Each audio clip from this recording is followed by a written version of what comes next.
Hey guys, welcome back to Seller Sessions. Another sunny day here in the village. I'm speaking to Ferris. Today is always a special one when we do our in-depths. We take a look at entrepreneurs and sellers in our space and we chart their history. Now, Anne, welcome to the show. I'm just going to share to the groups. What have you been up to this week before we start digging into your life story effectively? Actually, I've had a really good week. I had another photo and video shoot on Tuesday for products 3 and 4 of 6 that I'm launching this year in my new skincare line. Yeah. And I always get super nervous before the photo and video shoots. It's a lot of pressure to get everything in, and it's expensive, and there's people. But You've frozen there, Anne. I mean, there might be a bit of an internet connection problem there. Oh, am I back? You're back again. Yeah, we got you there.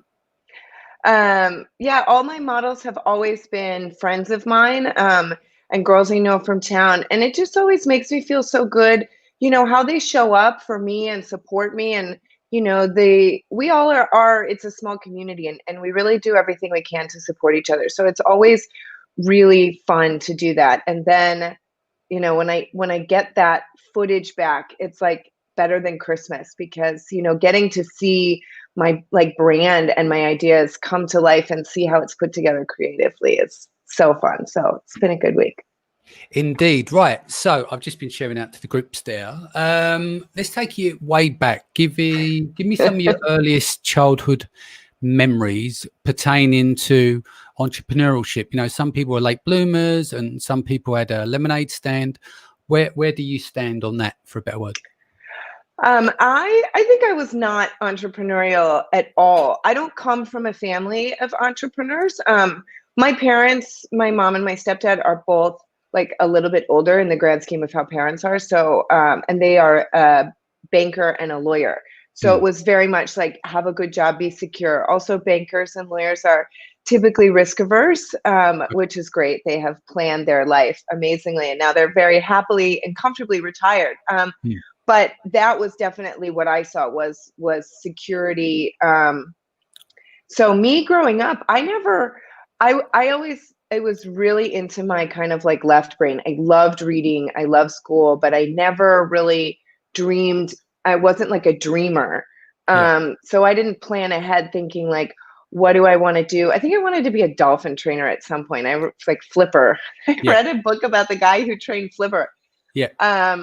But I never had a dream of what I wanted to do or where I wanted to live or what money I wanted to make. My only dream was I wanted a horse, because I started horseback riding and my mom wouldn't buy me a horse. And the pain of that stuck with me forever. But 2 years ago, I bought my own horse. So like winning. Yes. So what age do you know, if we go back to the school time, like you said, you come from a traditional parents who's, you know, the mindset of a lot of people out there is like, go to school, learn to get a good job. So you're learning to get the best job that you can, go and get the best grades, all those kind of things, but not necessarily like from an entrepreneurial thing is to go out there and solve problems and everything else. So how were you academic at school? Is it something that you enjoyed or? Yeah, I think that's what makes me a good entrepreneur, or good-ish, whatever, is that I really, really like learning. And I did ever since I was little. My mom told me once that my first grade teacher actually said to my mom like that, you know, I could relax. I didn't need to go so overboard, because they would ask for something 1 page and I would do 6 pages. And I've always been a person, I don't compete with others. It's not like I don't need to be better than other people, but I have to be the best for me. So if there's a possibility that you can get 100, I had to get 100. I didn't care what anybody else did. And then I kind of like rebelled against that. We talked about this on Mindset Sunday a little bit. Something that a lot of people don't know is I dropped out of school, not because I didn't like school, but because I just felt like I was going in the direction that everybody else was going. And, you know, I was a teenager and I'm like, I gotta be different. So I dropped out of school and then I went back into school. And then after high school, I took a year off, and that I worked. I didn't do like a fun traveling gap year, but I felt like I wasn't ready for the pressure of university. I was tired of working so hard. So I worked, I had some pretty interesting jobs. Well, let's go through these like before, because we've kind of jumped to work from school. Let's take it back to school. Like, so you enjoyed school. You weren't there to compete with others. You were just doing your own thing, and like your bar was setting the bar to improve yourself and not worry about what everyone else is doing. But like you said, you're leaning to the left. Like, you don't always want to go down that same route as everyone else. Did you find that going to the left you could go too far? Was it an extremity of like, not only do I want to go left, I want to go all the way left?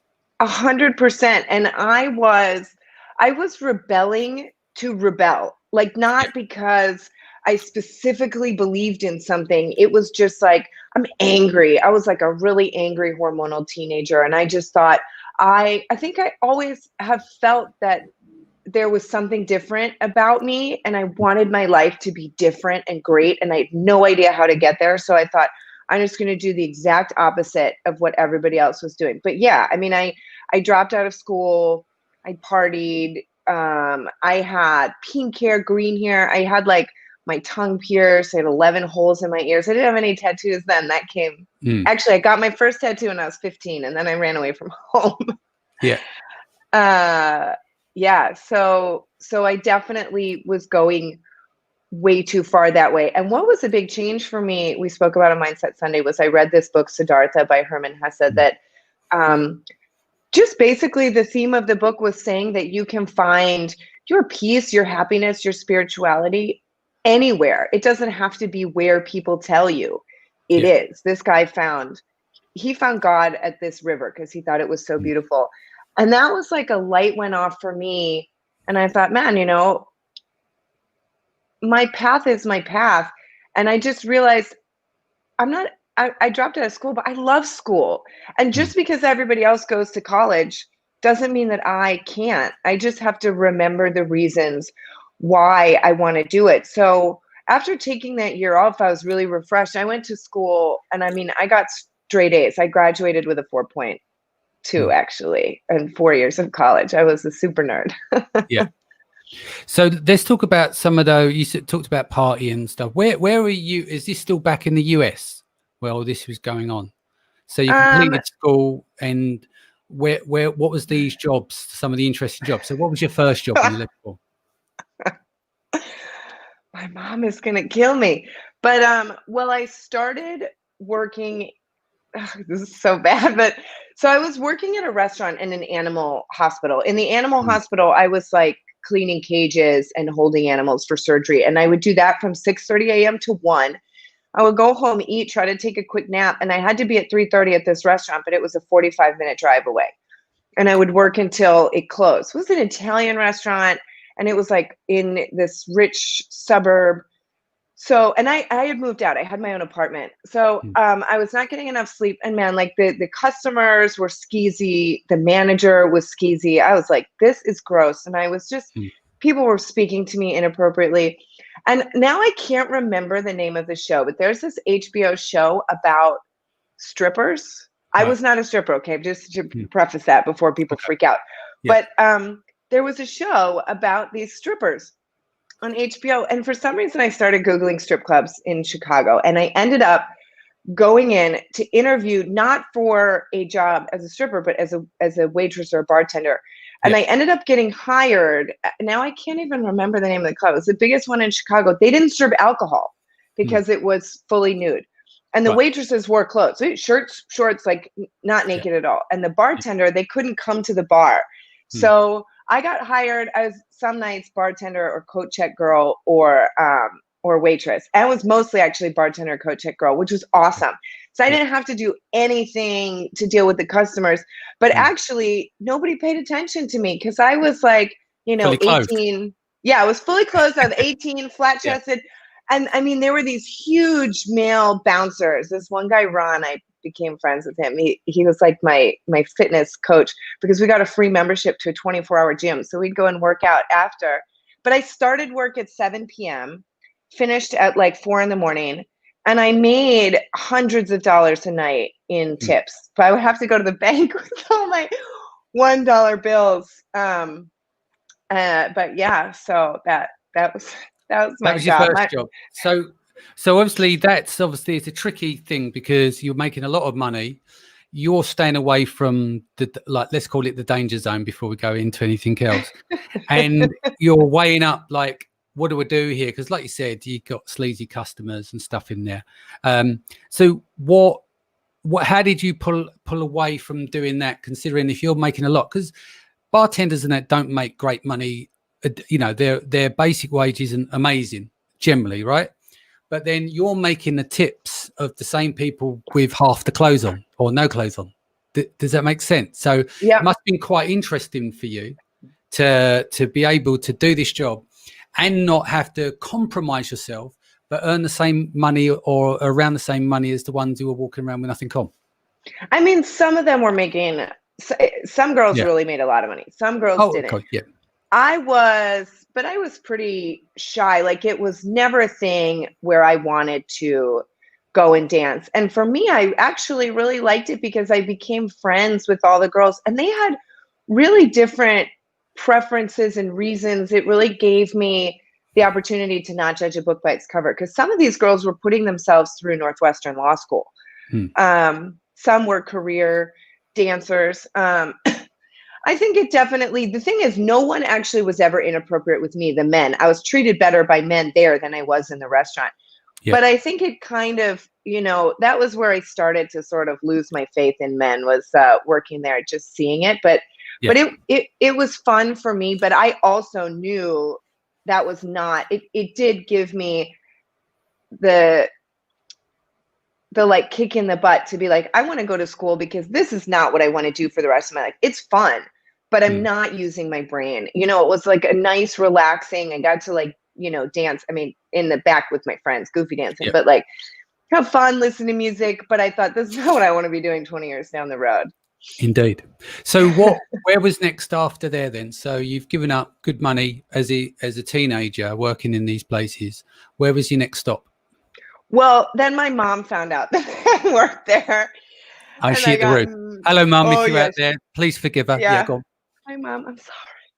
So, so she was not happy with that. And so then I left and I was just working in a cafe and kind of doing odd jobs. But I had done my college applications at that point, and I got accepted to Tulane University in New Orleans. And I chose to go there because they had the best Latin American studies program in the US. And I was excited because I studied psychology. My degree's in psychology and Latin American studies because I like those things. I didn't want to be a professor or a psychologist, but I figured I'd go to grad school. So I was really going just to have fun. I think my mom was nervous because I went to college in the biggest party town in the US after working in a strip club. We'll get to the party in a minute. Yeah, go on. But yeah, when I went to college, after having that complete mental break from learning and the pressure in high school of like, get your activities in. I was a swimmer. My face was in the water, 6 hours a day. Get your good grades. What's going to be on your college applications? And then I just had this total break from that. Yeah. So when I went to school, I mean, I remember going to my first lectures and being like, oh, it's so nice to sit and like just have somebody teach you something you want to learn about. I mean, I still love that now when I do courses, when I listen to your podcast, to sit there and just be able to like absorb. I love it. And I was like, man, this is awesome. And it was 9/11 was my freshman year of college. Right. Okay. So there's a lot going on around that time. Yeah. So where was next for this? You went to college. You went to the party town. Was that where the partying started, or does that come later? I definitely partied. I didn't party as much as everybody else. I kind of like dabbled in stuff. I think what started, we were kind of talking about this before, but I went to a private school. It was a lot of girls people from wealthy families in New York. And I was actually part of a Jewish sorority, even though I'm not Jewish. But, and they were all really wealthy. And I think in college is when I started really judging myself based on other people. And I just started like feeling not good enough. I mean, it was my own thing. They weren't telling me I wasn't good enough, but I was allowing myself to internalize that and think, they have all this money or they're popular. I was in a sorority, like college is such a mean place. And I didn't really fit in because I was in like the popular girls sorority, but I was a super school nerd. And I didn't like find my tribe in college. So I think I would go out and like drink too much because I was uncomfortable and I just wanted to like sort of forget about it. And then when I graduated college, I went to Oxford. I moved to England right after to do a master's. Yeah, just go there and just go straight to Oxford. Yeah, go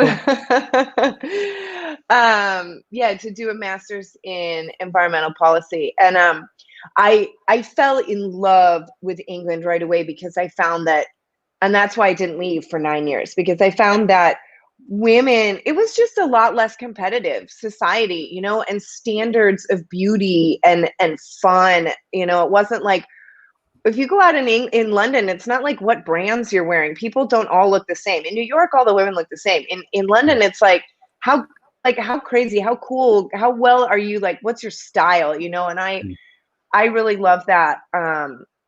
And so I think I like found my tribe of people. And so I didn't want to leave. So I stayed and went to law school because I didn't know what to do with my life. I never thought about what life would be like as a lawyer. You know, now everybody's into self-development and it's like setting your goals and what's going to make you happy and meditating. Nobody did that in the early 2000s. You know, it was just like, go forward. So I never thought, what's a day in the life of a lawyer?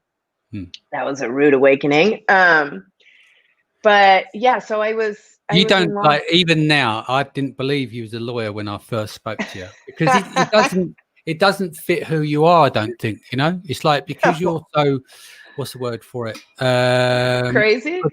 Well, no, not crazy. It's just like you got freedom. Do you see what I mean? You do what you want, how you want, and everything else. So you're very free spirited, and I would have thought that might have been difficult for being in like a corporate environment to fit in. Does it make sense? Because you, like, as you said, you walk up and down the beach, you call yourself a hippie and stuff. I know you're only joking, but do you see where I'm coming from? It doesn't fit your personality, and I can imagine that had been quite tough, going to a place where people quite straight edged, and they must have thought, this whirlwind's walked in.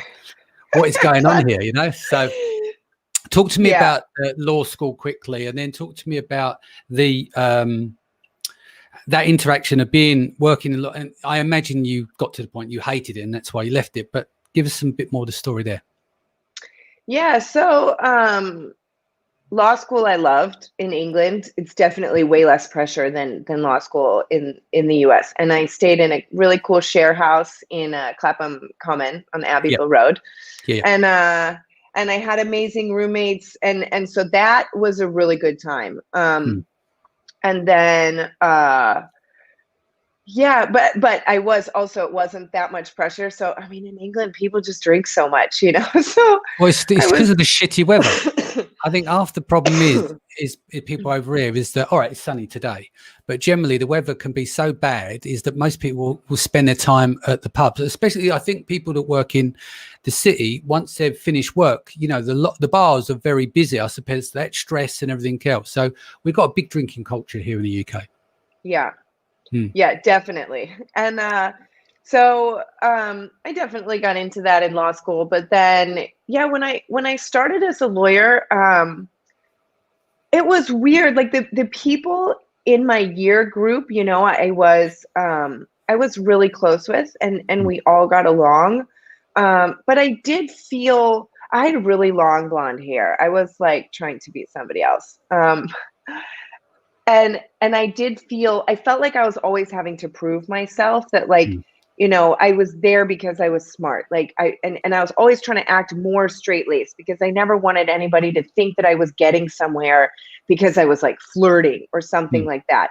Yeah. So I was kind of like changing my personality because naturally, I'm not like naturally flirty, but I'm just like out there, you know, and like, so yeah. And it was so much pressure and so much stress, so little sleep. And it felt like Halloween to me to put on a suit and like go, and I had my own office, and people call me asking me questions. I'm like, I can't believe these people are listening to what I say. Like, I don't have a freaking idea. Yeah. But, I would look in the mirror, and it just really didn't feel like me. And I think it Did you was, feel like it was imposter syndrome? It's like you're there, but you didn't feel not feel worthy because you earned your way there, but you just, where you didn't fit in, it didn't feel right. Like you said, people are asking you questions and you're like, why are they asking me? So you were, being a lawyer, you've got to be firm, and it's very very much about details and really winning, details. Right? Yeah. And about winning. Yeah. Right. Yeah. Let's be honest. Yeah. People take you on because they want you to win their case, whatever that may be. Yeah, it's really, really competitive in the sense, even among the associates, it's like, who can bill the most hours? It's like a contest to see who can be the most miserable, who can sleep the least. And so that stress, it's just a lack of sleep. I mean, like, really, really wears on you. And it was really competitive. And it just, for me, when I started to see the older partners, that you think it gets easier when you make partner, but it doesn't, because you have more responsibility. And I'm seeing these 56-year-old partners, they're incredibly well respected, but they've missed their whole lives for work. And I just was like, is this all there is? It can't be. And it was like, with law, you might think you haven't had that busy of a day and you're going to be able to leave at 7. 7's really early for us. But then you get a call at 6:30 and they need some document, and then you're there until 2 a.m. So that expectation, the uncertainty of not knowing when you're going to go, and you're working most weekends. So if I got out on a Friday night, it was like, run to the bar, like literally run and have like, a shot and down a martini to like wash away the stress of what happened. And a lot of lawyers and bankers do that it's like, anytime they're out, they just blast forward. And that I don't actually know very many bankers and lawyers that come across happy unless they're in the chosen field. Like, some are sports lawyers, so they love what they do. Does it make sense? But in the traditional sense, corporate law and stuff, I've not met that many people that give the impression they're happy. They've got the finances, but there's something not there. Do you see what I mean? It's like they've got everything and nothing at the same time. Because you can have as much money as you want, but you've got to be internally happy as well, haven't you? Yeah, it's King Tony Robbins likes to say, success without fulfillment is the ultimate failure. And anyone listening who's a lawyer, and that's not picking holes. We just want everyone to find their meaning and go for that, because it becomes very difficult. Like, you change your careers. You're very successful today. You've got away from doing 100 hours a week or whatever it was doing legal. But there are people out there with young families, a big mortgage, the car that shows off to the next door neighbor and stuff. And they can't just go off and be an entrepreneur because they can't cut their cloth, because, they can't go from 150 grand a year down to 25 grand a year, living low to build their business. So tell me a bit more about, we haven't got into any of the entrepreneurial bits or anything at the moment. So we've got to that stage. You hated law school. You didn't fit in with the job. What was the straw that broke the camel's back with leaving the law firm, when you went, fuck it, that's it, I've had enough? Well, I actually had like a pretty famous exit, because I ended up leaving a few times. So I decided, I had gone, like, I asked my HR person to refer me to someone that I could speak to about stress. In my team, there were, including partners, several people were hospitalized for 2 months or more for stress-related illnesses. Partner had electrodes put on his brain to stop these constant headaches, and they didn't go away, and he had to retire. So, and I was finding, like, someone would say, how are you? And my eyes would like shoot water. Like, I would just start crying, because it was like, I was so miserable, and I lost my ability to relate to people, because it's like, hey, how are you? And it's like, there's nothing good in my life. So I went to talk to this person, and she told me, I cried through the first 2 sessions and finally was like able to speak, because she's like, well, what's one thing that makes you happy? And I'm like, and she said, I need to refer you to a psychiatrist, because you have chronic stress and you're on the verge of a breakdown, and you need to be off work for at least 2 months. And I never went back to her, because I thought, I can't do that. There's 10 associates in my team. And if I leave, my friends are losing the 2 hours sleep that they actually do get. So then I was like, I can't do this. So I decided I was going to move to Australia because my aunt lives there, and most of my deals that I worked on were Australasian. So I had the local counsel was Australian. So I went and I had interviews in Melbourne with several law firms. I got hired because they have better work-life balance than England and the US. I had a bunch of offers. I got hired by this amazing team. This guy was super cool. The lead partner is a family man. I'd worked with him. They wined and dined me. On the way, like the day before going, I got a haircut at a place I got a Groupon in Hoxton. And one of the guys, the owner of the salon was really cute. And I'd been single for like 3 years. And I went and accepted the job, and I came back and I needed another haircut, and I went back. And then he asked me out. And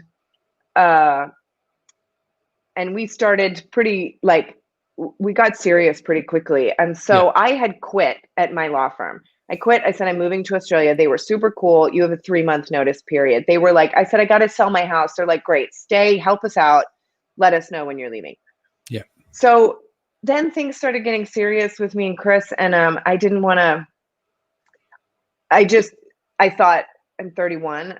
I've put my career first my whole life in education. And if I keep doing this, I'm going to end up alone. So I called the partner actually, and I said to him, I told him the truth. And he has kids. He was like, Anne, absolutely the right decision. I'm proud of you. And if you ever want to come here.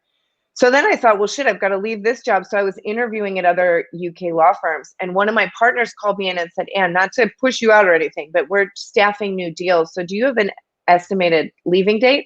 And I was like, well, actually, I'm not leaving. And she was like, oh, great. Can I put you on this deal? Because we were so short staffed. So I was like, oh, I guess I'm staying. But it was just, again, way too much. And I was sick once, and I was feeling better. And that gave me anxiety because I had to go back to work and I couldn't sleep. And my ex was like, you got to do something different. And I was in that stage, right, of being really miserable. And I'm like, there's nothing else I can do. I have a mortgage at a $500,000 house, which is now worth like £2 million. But I'm like, I don't have a talent.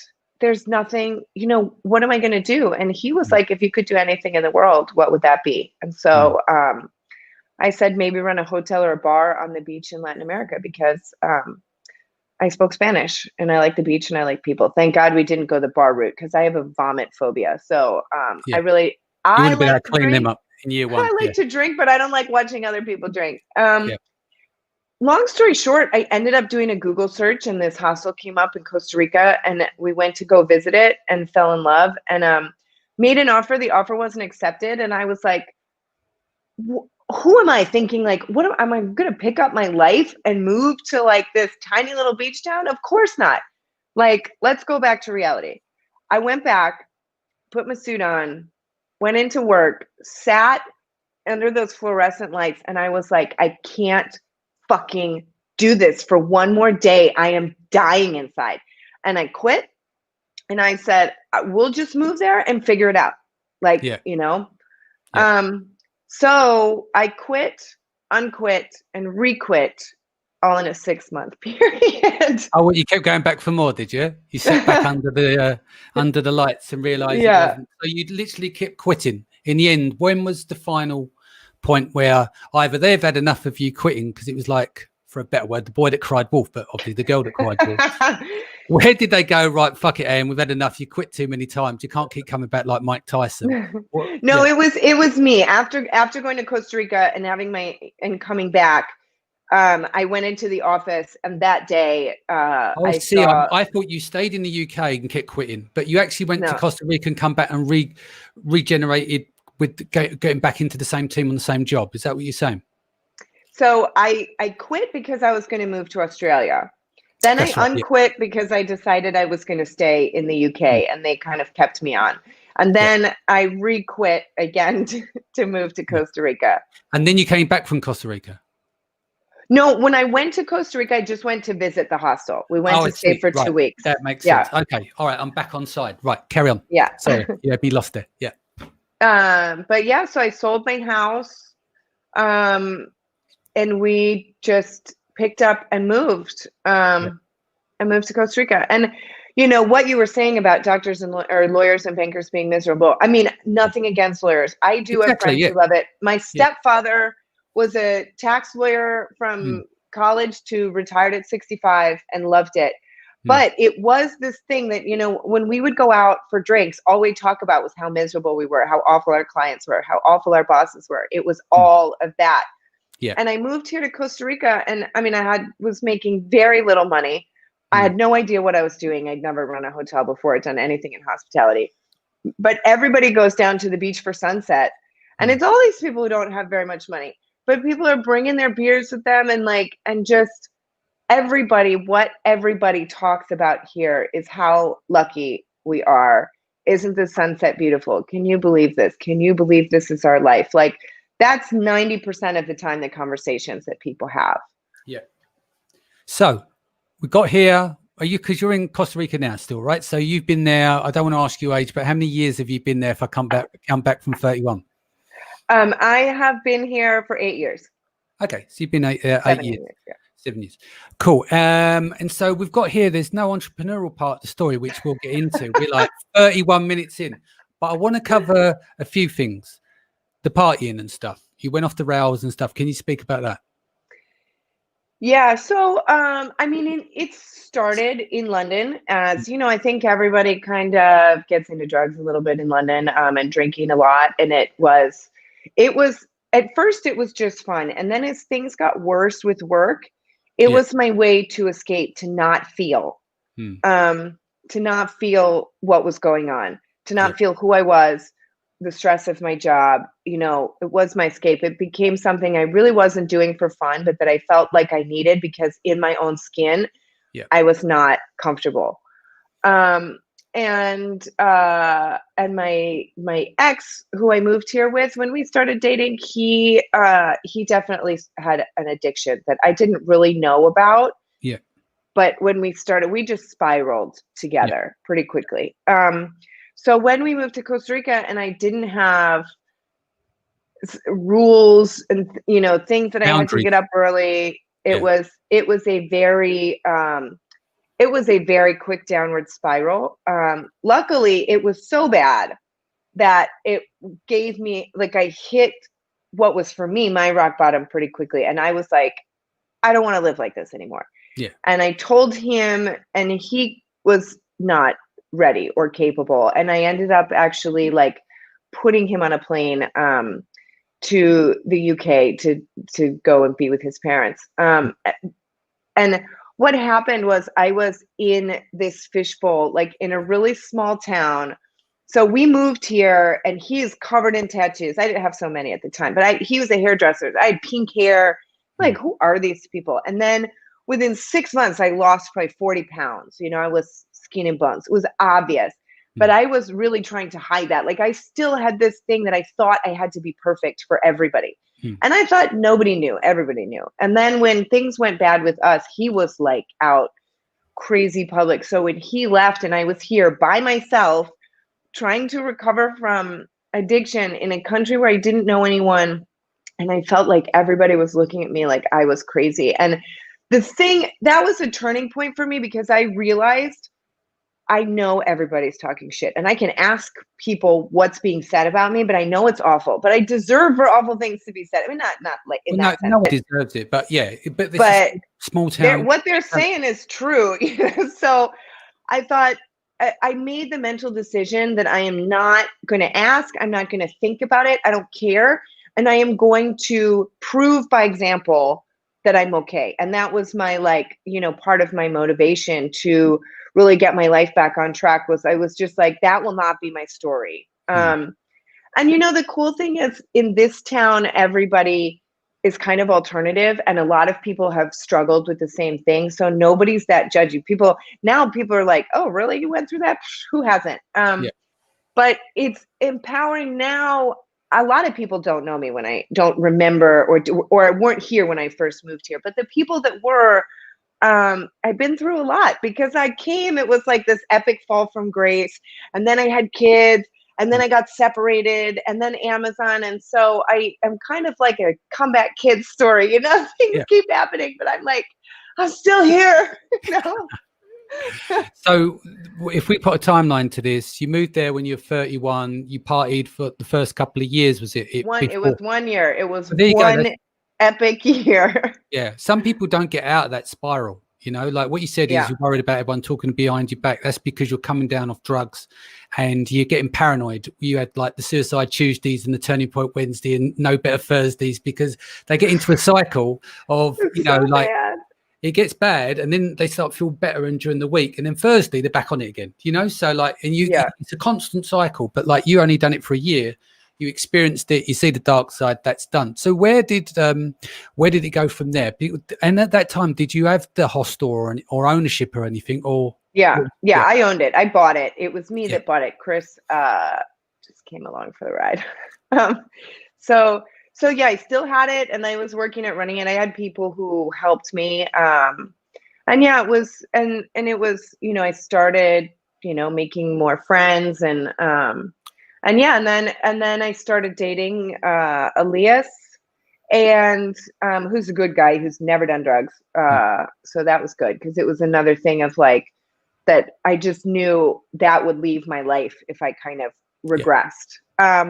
And but it was still a real struggle for me. And I still really didn't know where I was in my life. And I was 33. And then we got the surprise that I was pregnant.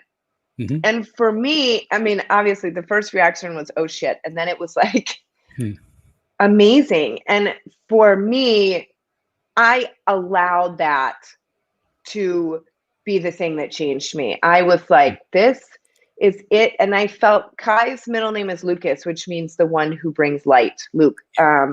Because I felt like I had this like rainbow of bright light shining out of my belly. And I did yoga every day, and I connected, and I was like, this is it. This is it. He's my miracle. He knew, the universe knew that it was like, that was the exact right thing at the right time. The thing is, for the moment you have a child, is you're no longer just looking after yourself, because, and this is no disrespect, anyone who hasn't got kids, effectively, which is nothing wrong with that, that you're selfish, right? Because you look after yourself. Before I had my children, or my daughter, and we lost 2 of ours, but before I had my daughter, people used to say to me, Dan, you wait till you become a father, it will change. And you just don't know that. But that moment at the birth, it's different for a woman, because obviously from a 9 months pregnancy, it starts a lot earlier. But from a man's point of view, boom, that's it. Life changes, completely different. And I've said it recently to fathers, and maybe one of the things is as well, is that you knew there at the moment, like you said, that's your light, is that is you have someone else to take care of other than yourself. And you got one shot, Yeah. Yeah. And so, long story short, my son, so he was born at home with a midwife, which was also really life-changing. And it was great. Like, Elias was there. It was just him and the midwife. So he was really involved. We had our daughter. It happened on the first try. So I got pregnant when my son was only 10 months old and still nursing. So I had this 4-year period where I was like in complete mom mode, pregnant, nursing, both.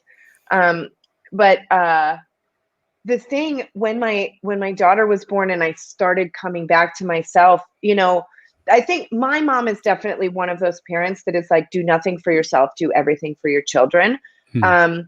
And I think when my daughter was born, I was like, man, I have a lot of things going on. I have a lot of hangups, because I went from like struggling with substance abuse and never knowing who I was and asking what made me happy, to being full mom mode and putting everything into that. And then I was coming back to being a woman, and who am I as a sober woman and having kids? Like, I don't know who this is. And I realized I have to be a model. And that's when I really started down a path of self-development and throwing myself into it, because I realized I can't just do everything for my kids. I have to be good on the inside to show that to them, because you can tell your kids all you want. If you don't show it, it means nothing. And so that really became like the focus. And I started my Amazon business when I was 6 months pregnant with Nala, and I had a 1-year-old. Okay. So we've got 40 minutes in, and this is really your second turn as an entrepreneur, because obviously you owned the hostel, and now we've got to Amazon. What year was this? 2015, 16, was it? 17. 2000. So it's been 3 years, and you're double. Well, you're a 7-figure seller, multi-brand 7-figure seller, aren't you? There, see, look, it comes from where you've done in 3 years is incredible. What you, and especially being a mum with 2 young children, not far apart either in terms of age. Like you said, was there 10 months between you two? There was. My son was 10 months old when I got pregnant, so they're about a year and a half separate. They're about a year and a half age difference, and my ex and I split when my daughter was 1 and my son was 2.5. Okay, so you're now a single mum, but obviously your partner still lives over in Costa Rica as well. You have shared custody, and they see each other. But you're running these brands now. You were one of the stars of the show, Branded by Women, as well, and you got a feisty character, which I love. I always say that to people. And but what you've done is been incredible, like that turnaround, because not a lot of people will come back from that, because once they get their weaknesses, their addictions, their codependency on stuff, it's not always easy to turn it off and then go like full on and build businesses and stuff. I want to ask you, I take the 2 babies are your greatest gifts, right? What was your darkest hour just before dawn? I think that I had 2 really. I mean, before kids, there was a day with, we were doing drugs. We were at home. And I had gone up to the bedroom. Chris and I were like whacked out. He was downstairs, and my heart started beating way too fast. And I thought, this might be it. Like, I might be dying, but I was too messed up to even call out to him. I was just like in this inner totally whacked out mode. I can feel it in my body when I'm sweating. And it was that moment of like, wow, this is like ultimate weakness. Like, I literally might be dying, and this is how I'm going to go. And I can't even do anything about it. And that was my moment to be like, all right, I'm done. I know it's going to be a hard road, but I got to keep going. And then we were really struggling for my pregnancy with Nala was pretty difficult, because my ex and I were struggling for money. It was kind of during low season, and we had Kai to take care of.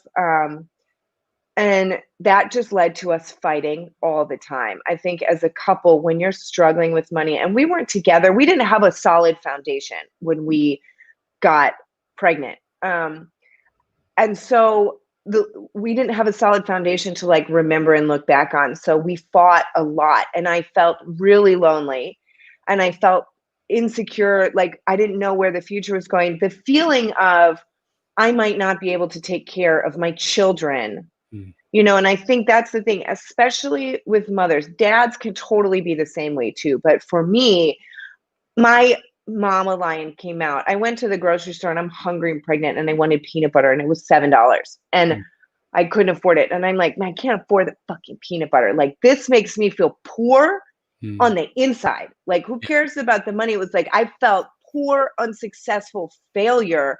And I was like, where is my life going?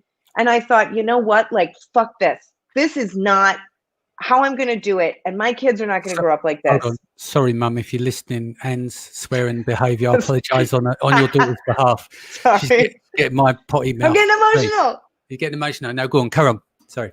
I mean, I said way worse things on this video than the F word. So no, it's fine. So, okay, so we've got through all those different situations. Let's dedicate a bit of time to the business, obviously, as well. So 3 years, 7 figures, couple of brands. Talk to me about, like making that jump, because like normally people have a string of businesses and they get to a certain stage, don't they? But like, you've gone and done the day job, you've had a hostel, and now you've gone bang, 3 years, 7 figures, successful. What do you think was the currency there that got you there in terms of the success? Was it that drive of can't afford a jar of fucking peanut butter? Was Yes, it catalyst? Yeah. it really was. And a friend of mine told me about ASM. I watched the videos. It was like a light went off. I didn't have any money, so I sent the videos to my mom, and I told her, I said, give me a loan for $10,000. And if this doesn't work, I'm done. I will move back home and we will live with you. Like, and I will get a real job, which is probably her dream come true. She was like, fingers crossed. Yeah. No, just kidding. So I knew, I was like, I have to make this work. And then I think the other thing was I was so passionate about motherhood, and I knew that's where I wanted to look. So I was looking for something that fit with that. And I just went with my gut. You know, there are two ways I think to do Amazon, and you can do the numbers way. And most of your people are the numbers people. Leiden, you know, I work with Ignite and Titan and their numbers. And I'm always like, no, I know this is going to work. And I just do it. I pick 6 products just based on like what I think. And so I just went with my gut. That's kind of how I am in life. Like if I believe, and then going forward, I really went with what were my strengths. So I really went all in on branding. You know, that was my Branded by Women talk. I went all in on branding and customer service because I love making things pretty. I really had a story to tell that I wanted to tell about my motherhood, my journey with motherhood. And connecting with the customers, you know, and actually I just did a Tony Robbins seminar, and it was asking about like, what are the things that make you happy in your work and how can you contribute? And I was writing stuff down, and I realized, you know, what makes me the most happy is trying to have I really care about the women who are my customers, and I want to have an impact on them, and I want them to have an impact on me. I love communicating and sharing. So I want to get back into doing more like YouTube-y stuff like you know, you do the podcast because you like connecting with people. Yeah. You can do that through Amazon too. Like Amazon doesn't have to be so much of like a faceless thing. And I think if you go into it with passion, connection, I do all my customer service. I answer all my Instagram messages. People know who you are. My customers, I think by the time they've gone through my branding, they know who I am. And I get to know who they are as well. Makes sense. How would you like to be remembered? How would I like to be remembered? That's a hard question. I guess I would like to be remembered as somebody who never gave up, and somebody who gives back and makes people feel better about themselves. That's my there's so many things in media. You know, my next brand, which Danny gets embarrassed about because it's for the ladies. It's not because it's for the ladies, it's because of what it is, where it is. Yeah, go. Danny doesn't like it when I talk about vaginas. But I could talk. My nickname from the Titan Mastermind in February was Lady Vagina, which Rich Henderson gave me. So it's not so much about that. We kind of had a discussion. It's about helping women to feel good about themselves in motherhood and in our lives as women, because there are so many messages about who we're supposed to be. Yeah, like our Instagram life, or you know, now there's all these plastic surgery TV shows and stuff. And should you breastfeed? Should you not? You're shamed if you do, and you're shamed if you don't. And it's like, you know, screw that. We are amazing. And I think it's like we just have to get to a space where we're lifting each other up, and also like not giving, you know, not having 2 shits to give. That was my biggest gift of getting older and having babies, is I have way less fucks to give. Like, you know, well, we talked about it off call. It's like you used to worry like you'd present yourself in such a way as not to offend other people, because like they might have found you like, oh, I can't even think of the word that you used before, but it might, like, because you're bigger in life, it might put them off. Therefore, you don't want to make them feel bad about themselves. But that's more about them than it is about you. And it's never your intent to make anyone feel that way. But it's that juggle that you had to deal with. Yeah, I think sometimes being a woman and being either successful or confident can make other women feel uncomfortable. And it's not even really their fault. It's like how we've been conditioned growing up and all the competition, especially in the US. There's so much like competition in society. And so I think people sometimes think that in order to be great, what greatness or success means is being better than other people, and luckily for me, that was never my definition of life and success and fulfillment. It's always been being the best version of myself. But I do, and I have found myself feeling really bad because I think other people have been mean to me because I think I've made them uncomfortable, and it took a long time to get to a state where it's like, you have to know inside that you're a good person. I think now I know I'm a good person. I know I'm doing well for others.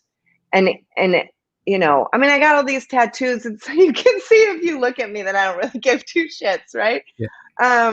But you've got to a comfortable place in life, and that comes with maturity as well. So maybe it's difficult for people. You think back to your 20s, my 20s, you were more worried back then, but some people are still that way now, are still insecure. Yeah. Sometimes you just work your way through those. And like you said, you just don't give a fuck in the end. Yeah. And that's the goal between both of my brands, is really with motherhood and just with women in general, is like, let's get rid of that shit. Let's clean it out and let's feel good because you're doing amazing, and you're doing amazing because you're you. So that's the goal.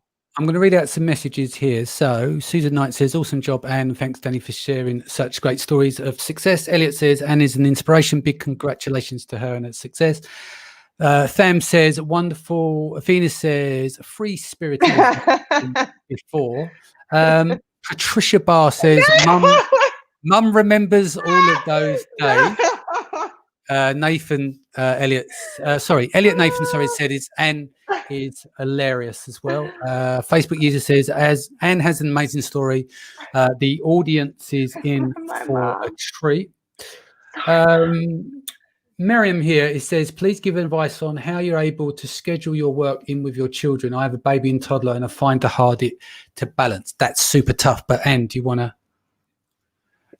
It is super tough. I think you really have to make the decision that you will find the time. Like, you have to say it to yourself that you will find the time, and also forgive yourself when you don't, because there is ups and downs.